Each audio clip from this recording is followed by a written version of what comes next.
Shall we turn now in our Bibles to Genesis chapter 33. Going back to the 31st chapter, verse 3, as sort of a background to 33.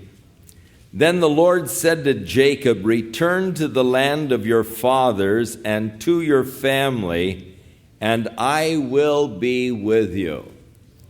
So he has the word of God and the promise of God that he steps out on. God is saying, go back to your family, go back to your land, I will be with you. Now, as he is on his way back, he sends his servants ahead to tell his brother Esau, who had vowed to kill him, that he is coming home, that God has blessed him, that he has an abundance, evidently seeking to indicate to Esau, I'm not coming back to claim my birthright. I have plenty of my own. I'm not looking for anything of the family for sustenance or support. And the servants returned with the message that his brother was coming to meet him with 400 armed men. Now, he recognized that that wasn't a necessary kind of a welcoming committee, and he was fearful. And so he prayed.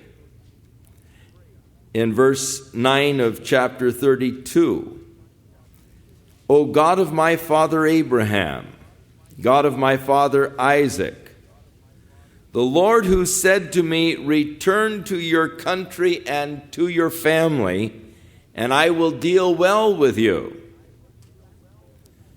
Lord, you asked me to come back. You said you'd be good. Now here comes Esau, 400 men. I'm not worthy, the least of all the mercies and of all of the truth which you have shown your servant. For I crossed over this Jordan with my staff, and now I have become two companies. Deliver me, I pray, from the hand of my brother, from the hand of Esau, for I fear him, lest he come and attack me and the mother with the children. For you said, I will surely treat you well, and make your descendants as the sand of the sea, which cannot be numbered for multitude." So, news of his brothers coming to meet him struck fear in his heart. He prayed again and reminded God that you told me to come home, that you would deal well with me, and you told me also that my descendants would be as the sand of the sea. I am afraid of Esau. So the Lord directed Jacob, perhaps Jacob did it on his own scheming, to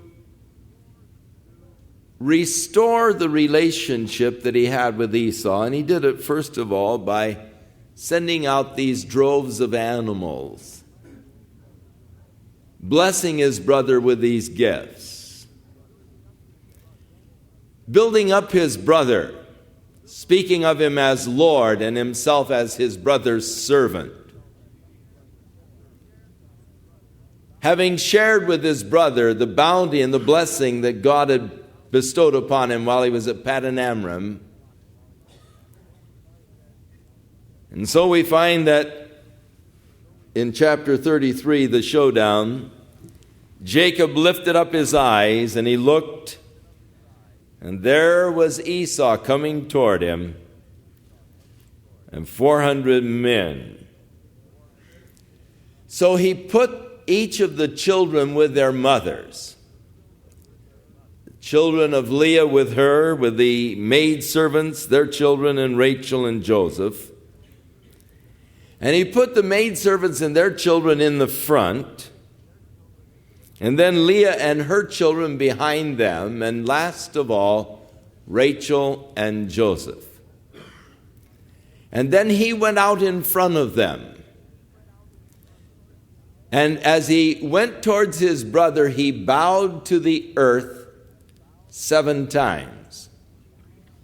Now, according to the Tel Amarna tablets, which are a famous archaeological discovery that deals with some of the laws and customs of that time,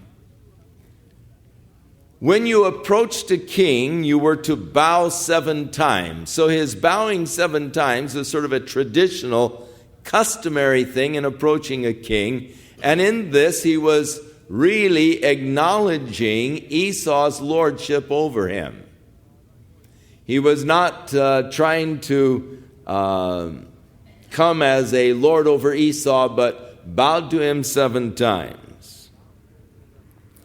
But Esau ran to meet him and embraced him and fell on his neck and kissed him, and they wept. Now I imagine at this point there was a lot of sharing. Jacob had been gone for 20 years, and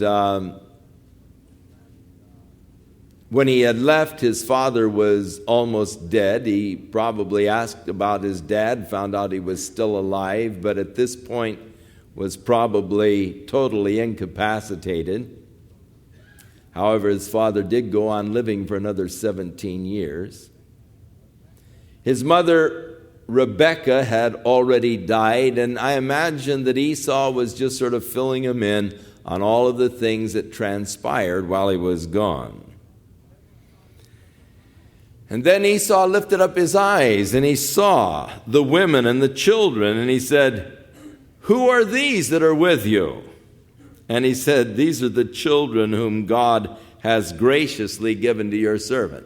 Now Esau, in the meantime, had also had a large family, several children. And in fact, in your reading next week, you're going to come across the names of the family of Esau in chapter 36.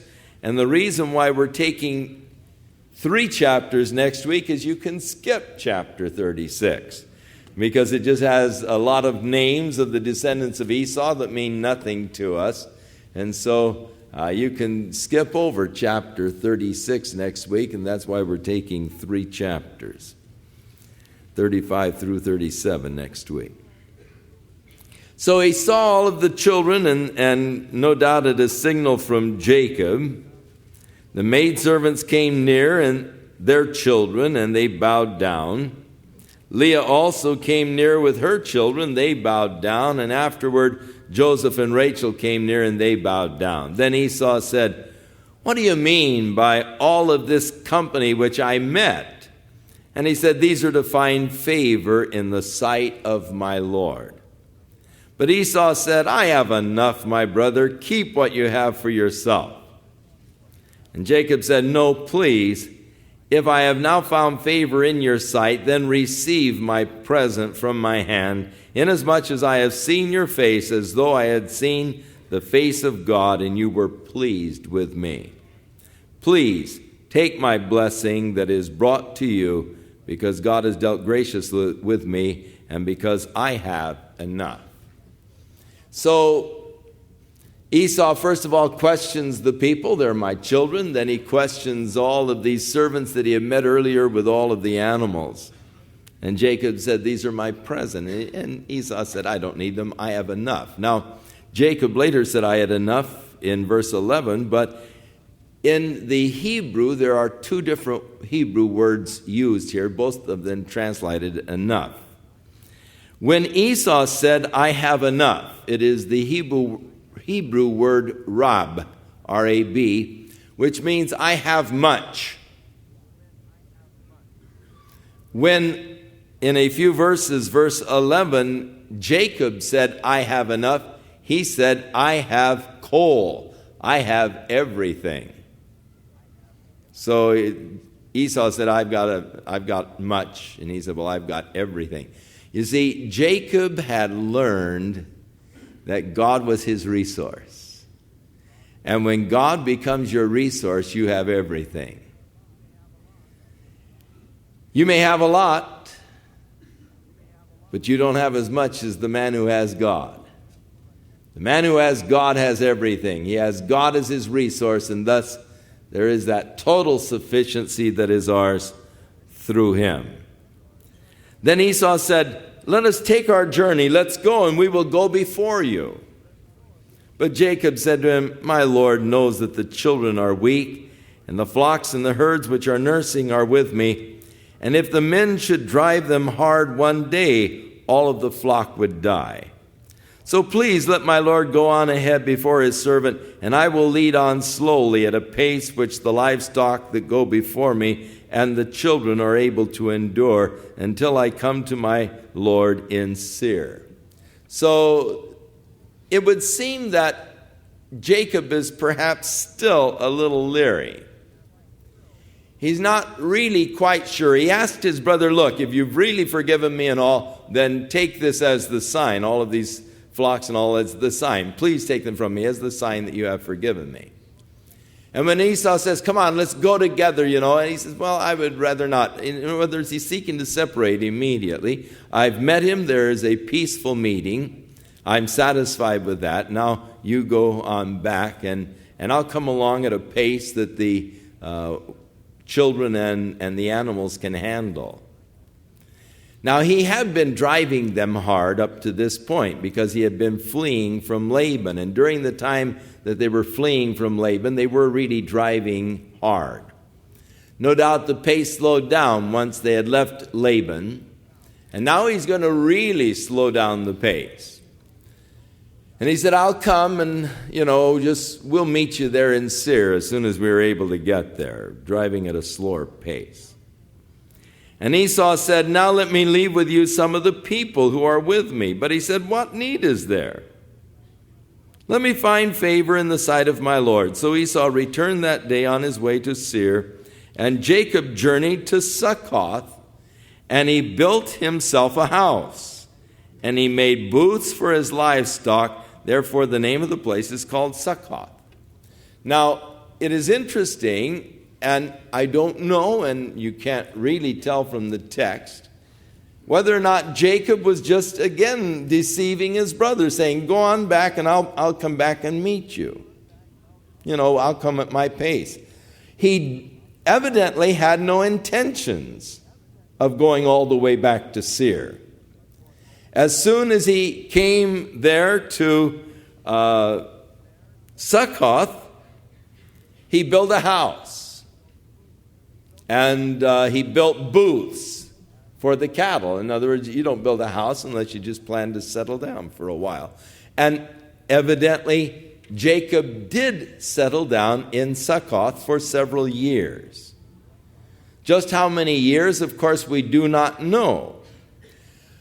At the time that he met Esau, the oldest of his children, Reuben, was probably only 12 years old at the most at the time that he met Esau. When they left Succoth and came to Shechem, it was at Shechem that the daughter Dinah was raped by the prince of Shechem, and her older brothers got revenge against the people of Shechem for this act against their sister. So they had to be probably in their 20s at that time. So it is possible that they stayed here at Succoth for as much as 8 years. Now, Succoth was still on the other side of Jordan. They had not yet come back into the land that had been promised to Abraham. It's a great place for grazing, and so having all of the animals that they did, they probably just remained there for a while. They built a house, they built booths for the cattle, and stayed there for quite a period of time.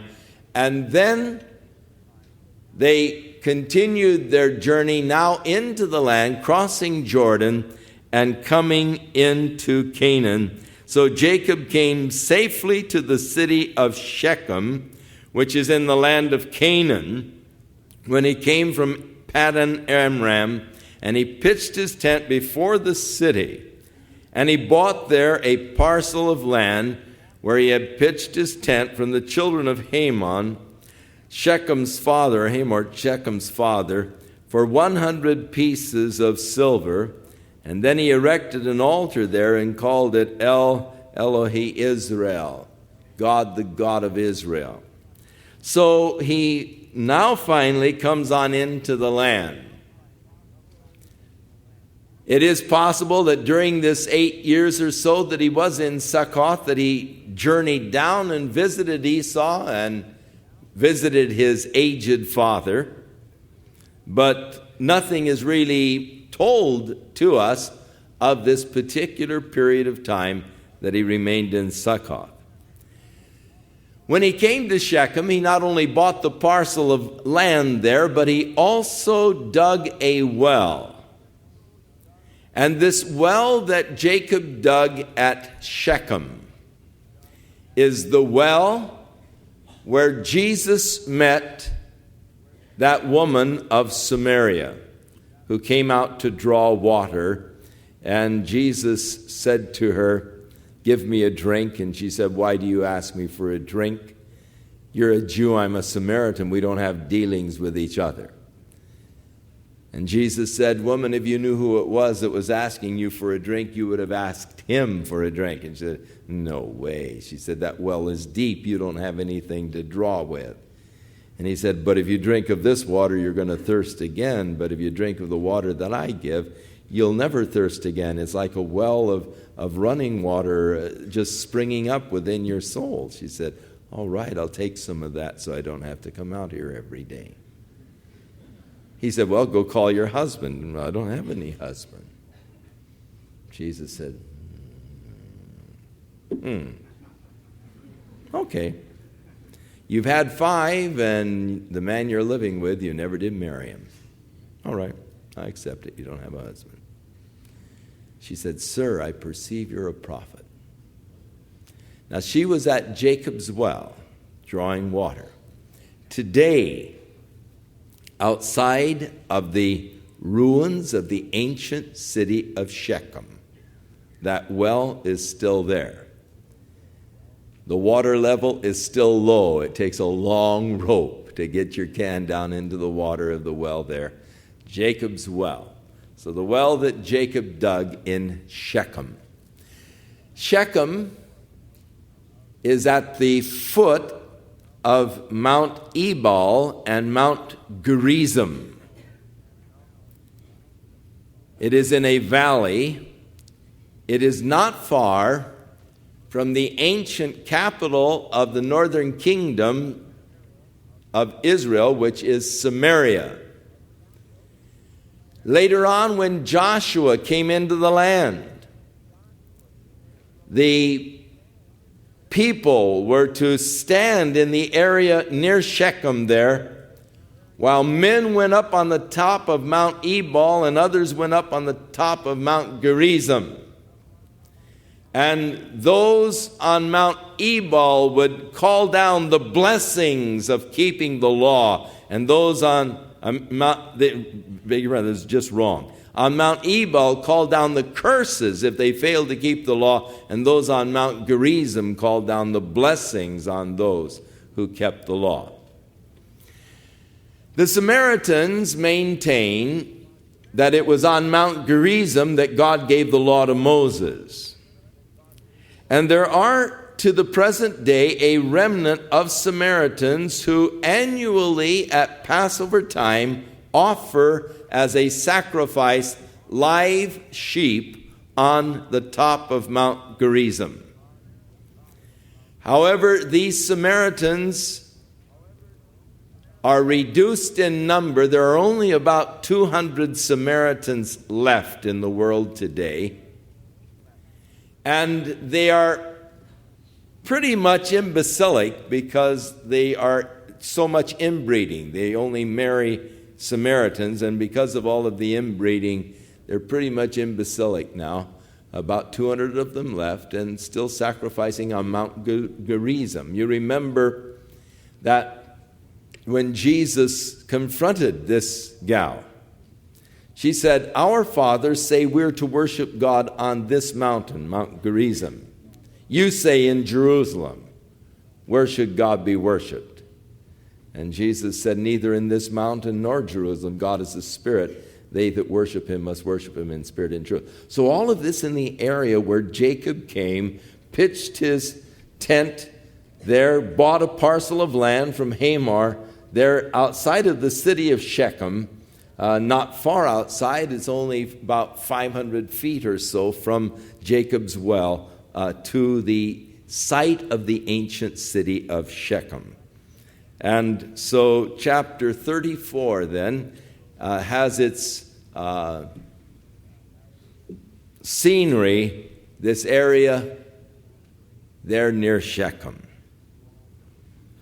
He erected the altar and called it God, the God of Israel. This is the first time that Jacob uses the new name that God gave to him. But you see, he has now come back into the land. God said, "Return to the land." He was hesitant in coming back. He stopped for several years at Succoth.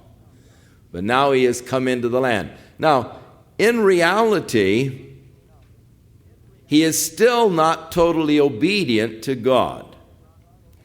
Because if you will remember, God said, "Return to the land and to your family." His family is still several miles south, 70 or 80 miles south in the area of Beersheba. And of course, Esau down in the area of Mount Seir, but his father in the area of Hebron. So he was disobedient to God in staying there at Shechem. And that disobedience became costly. Now Dinah, the daughter of Leah, which she had borne to Jacob, went out to see the daughters of the land. Now, the 11 older brothers probably had enough companionship among themselves. They did, fine. They had each other to buddy around with. But Dinah, being the only girl, went out to find some playmates, really, among the daughters of those of Shechem, from Shechem, the daughters of the land. And when Shechem, the son of Hamor, the Hivite prince of the country, saw her, he took her and lay with her and violated her. Now, it is, of course, impossible for us to know anything about the nature or the character of Dinah, whether or not she had any part of this. It could be that she was in rebellion against her parents, against the strict rules of separation that they had talked to her about. A lot of speculation, all of it worthless.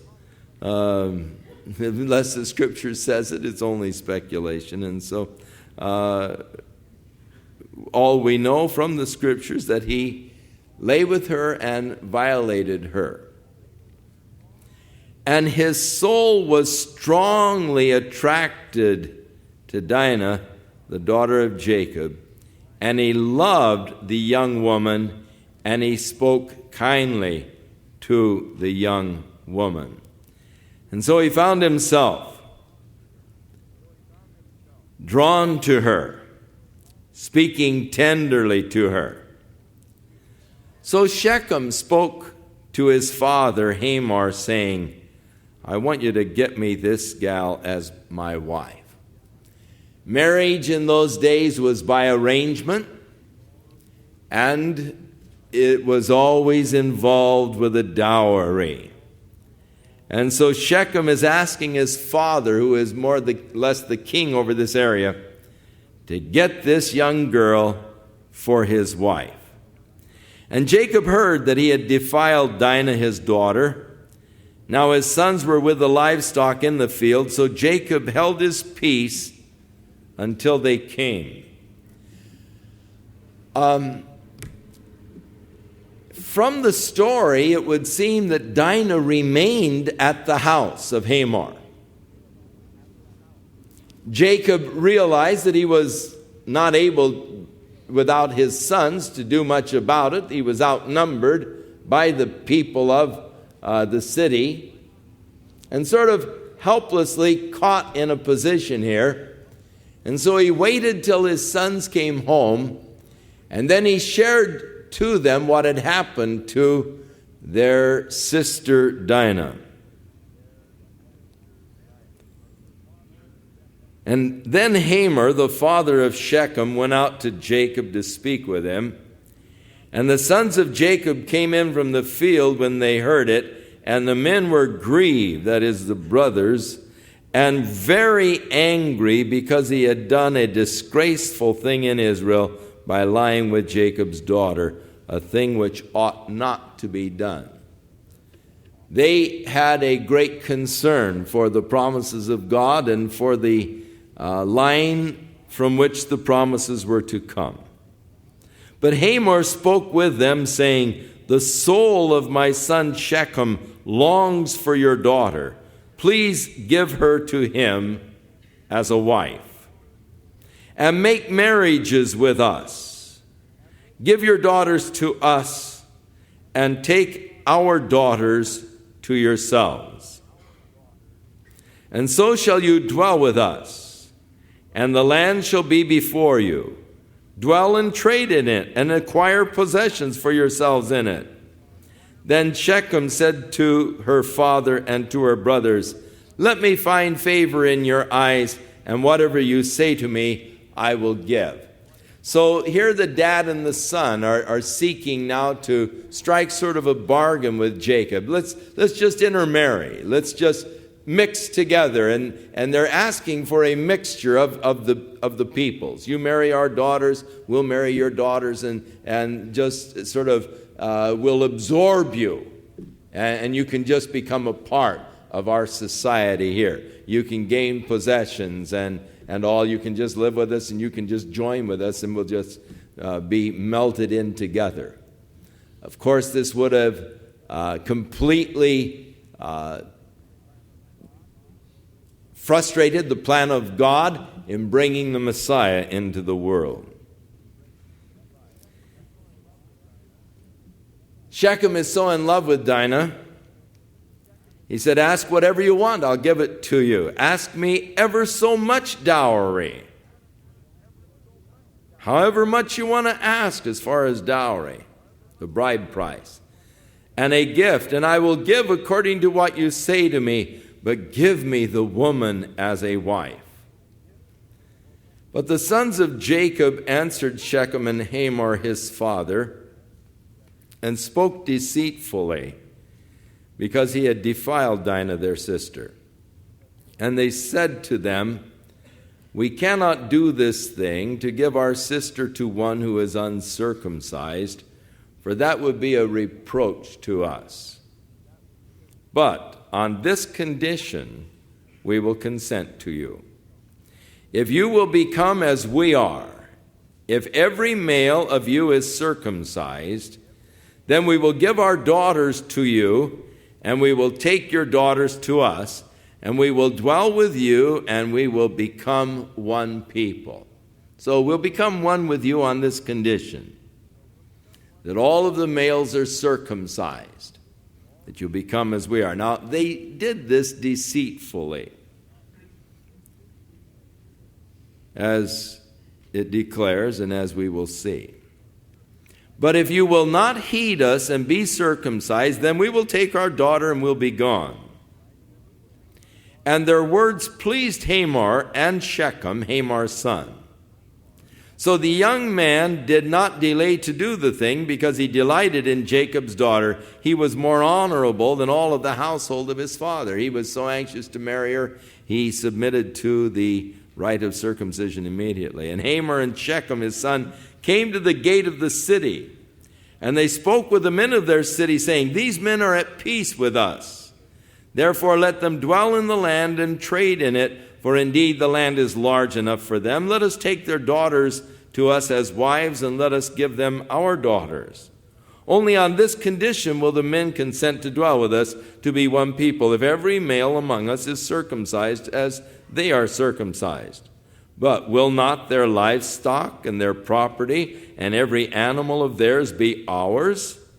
Only let us consent to them, and they will dwell with us. So they are selling the men of the city now on this prospect, and all who went out of the gate of the city heeded Hamor and Shechem his son, and every male was circumcised, all who went out of the gate of the city. Now it came to pass on the third day, when they were in pain, that the two sons of Jacob, Simeon and Levi, who were Dinah's brothers, full brothers, each took his sword and came boldly upon the city and killed all the males. They killed Hamor and Shechem his son with the edge of the sword, and they took Dinah from Shechem's house, and they went out. Then the sons of Jacob came upon the slain, and they plundered the city, because their sister had been defiled. And they took their sheep, their oxen, their donkeys, and what was in the city and what was in the field, and all their wealth, and all their little ones and their wives, they took captive, and they plundered even all that was in the houses. So they looted the whole place, took the women and children for slaves. And then Jacob said to Simeon and Levi, "You have troubled me by making me obnoxious among the inhabitants of the land, among the Canaanites and the Perizzites. And since I am few in number, they will gather themselves together against me and kill me, and I shall be destroyed, my household and I." But they said, "Should he treat our sister like a harlot?" So Jacob indicates really a weakness of character here in dealing with his sons. What they have done is not excusable.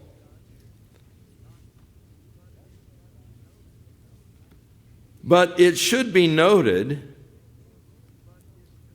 that the whole issue arose because of Jacob's disobedience.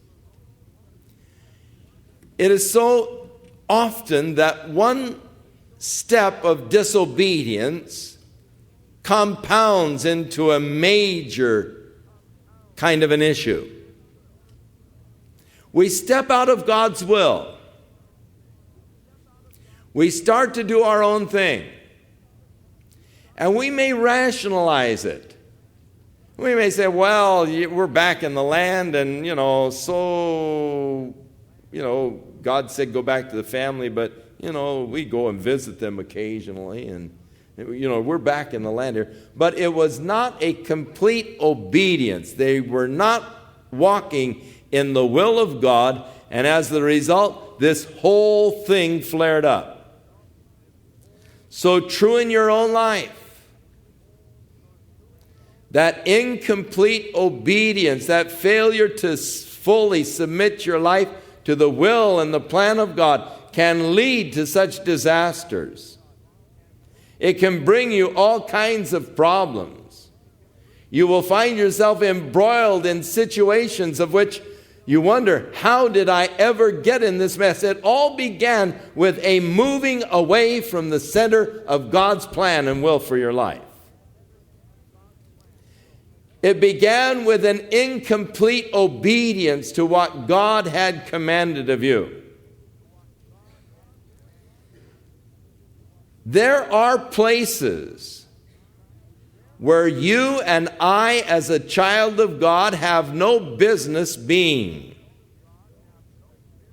And if you go into those places, you are stepping out of the purpose and the plan of God for your life, and you can find yourself embroiled and enmeshed in all kinds of tragic situations just because you're where God wouldn't want you to be.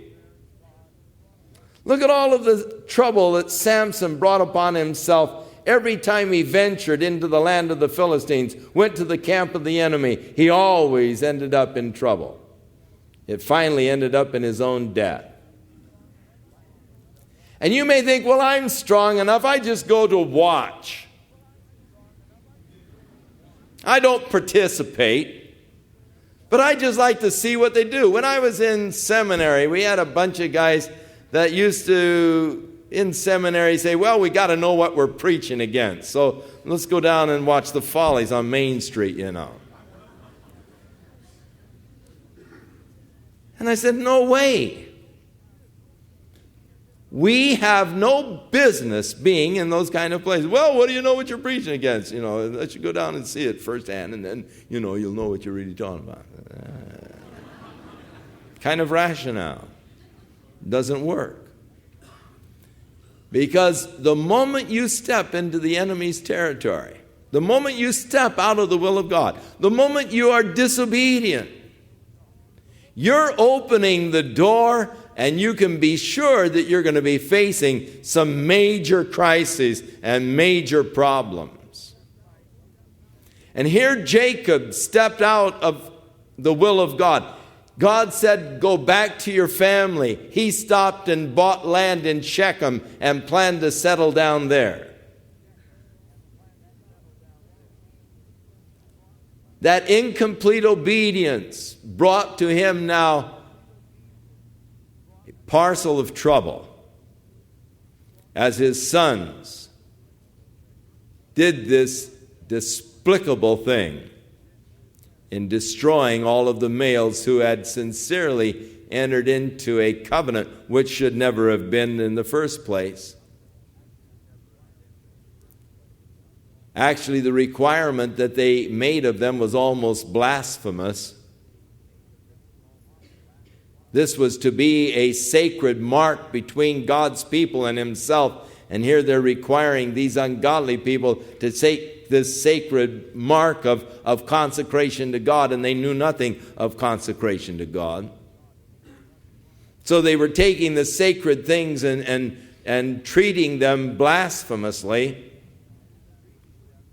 And then added on top of that the murder of the men and the captivating of the women and the children. Jacob was upset. Not only that, he was worried. The inhabitants of the land are much greater than we are. They're going to hear what you've done, and they're going to attack us and wipe us out.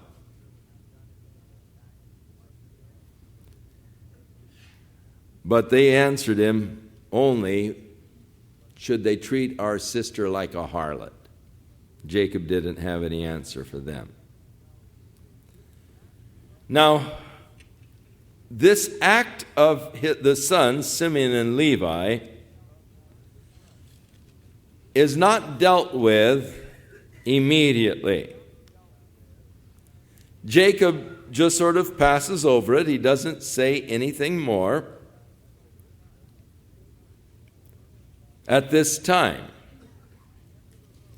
But when it comes to the end of the road, and Jacob is on his deathbed,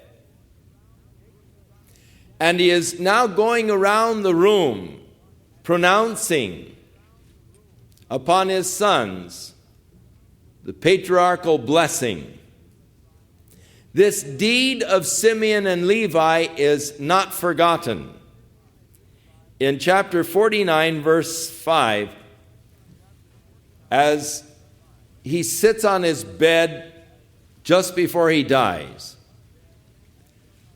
musters all of the strength that he can to sit up on the edge of the bed, looks around the room at these 12 sons now grown with their own families, pronouncing upon them the prophecies of the future. When he gets to Simeon and Levi, verse 5, he said, they are brothers, instruments of cruelty are in their habitation. Let not my soul enter into their counsel. Let not my honor be united to their assembly. For in their anger they slew a man, and in their self-will they hamstrung an ox. Cursed be their anger, for it is fierce, and their wrath, for it is cruel. I will divide them in Jacob and scatter them in Israel. And so he does not really give any blessing to Simeon and Levi, but curses their anger and their actions. Jacob knows he has to move. He has created an abomination among the people. He was obnoxious now to them, and he's got to move on. So in chapter 35, we find God saying to Jacob, "Arise and go to Bethel and dwell there." And next Sunday, we'll get into the return to Bethel and what it means. May the Lord help us to learn the lessons that are in these stories. The lesson of restoring a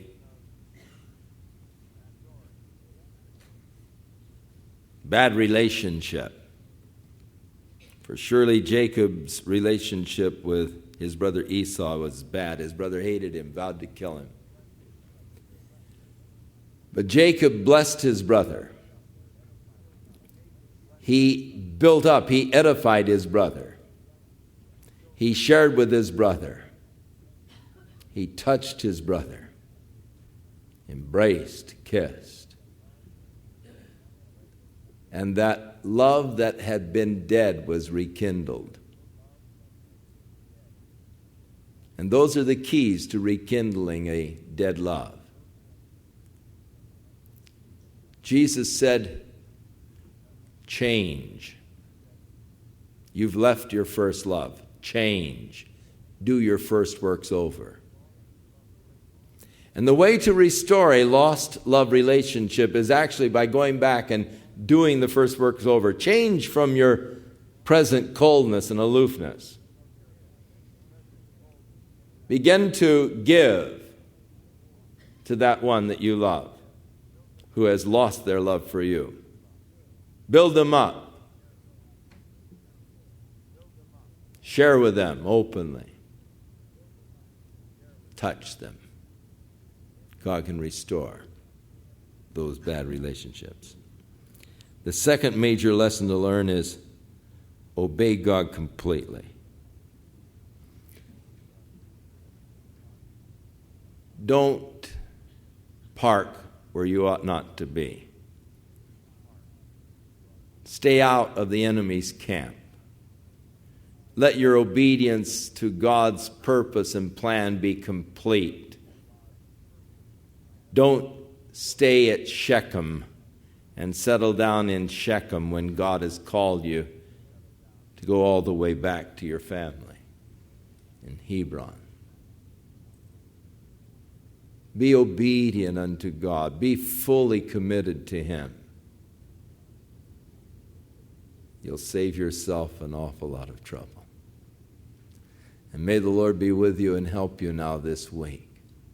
As you walk with Him, may His love and His Spirit sustain you. And may you in turn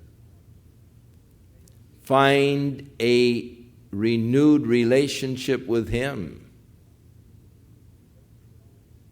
as God works in your life, bringing you to that total commitment of your all to Him and to the things of the Spirit. In Jesus' name.